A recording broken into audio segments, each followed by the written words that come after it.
के सामने एक कविता प्रस्तुत करना चाहती हूँ। अगर उसमें कोई गलती हो तो मुझे क्षमा करना। देश मेरा जल रहा है, आग लगी है सीने में, हुक्मरां सा व्यस्त है खून गरीबों का पीने में। राम मंदिर या बाबरी का पक्ष नहीं मैं लाई हूँ, घायल भारत चीख रहा है, चीख सुनाने आई हूँ।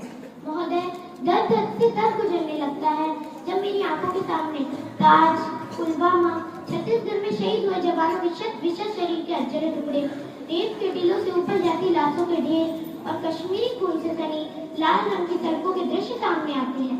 महोदय, अब तो हमारा तिरंगा झंडा भी हमसे पूछने लगा है कि क्या बात है भारत, आजकल मैं फहराने से ज्यादा कफन में दफनाने के क्यों काम आ रहा हूँ। महोदय, हृदय तो उस दिन फट गया जब एक बूढ़ी माँ अपने बेटे के चित्रों को देखकर बोली कि साहब, आप तो धरती में 1 इंच भी कम नहीं लेते, तो मैं आधा शरीर कैसे ले लूं। महोदय, आज इन मानव अधिकारों के कारण, आज इन आतंकियों के बंगलों के कारण आतंकी आकाओं की तरफ नाक सुनी हंसती है और हमारे शहीद हुए जवानों के आंगन की तुलसी रोती है। जब एक शहीद हुए जवान की विधवा की वेदना चीख चीख कर ये कहती है कि प्यार भी भरपूर गया, मांग का सिंदूर गया, गन्ने ननिहालों की लंगोटियां चली गईं, छोटी छोटी बेटियों की चोटियां चली गईं और आपके लिए तो एक आदमी मरा है साहब, मेरे घर की तो रोटियां ही चली गईं। महोदय, किसी भी युद्ध को जीतने से पहले पहल करना सबसे आवश्यक है, क्योंकि इतिहास गवाह है कि पहल करके बड़े बड़े युद्धों के परिणाम बदल दिए गए हैं।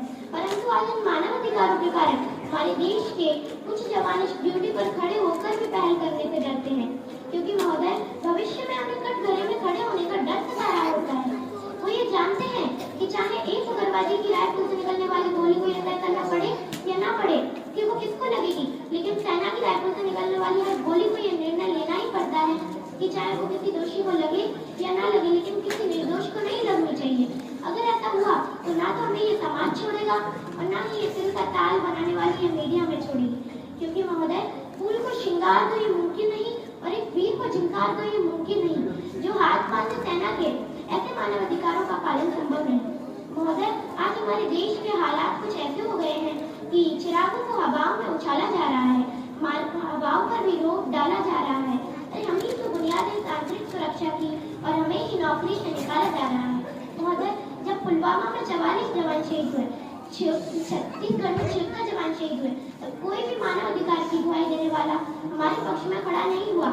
लेकिन जब जैनी विश्वविद्यालय में एक देशद्रोही द्वारा भारत तेरे टुकड़े होंगे अब जन्म शर्मिंदा है, देशद्रोही के नारे रखते हैं, तो सारे मानव अधिकारों के ज्ञाता उसके पक्ष में खड़े हो जाते हैं। तभी तो क्या कहा था उस देशद्रोही ने कि तुम एक जल को मारो।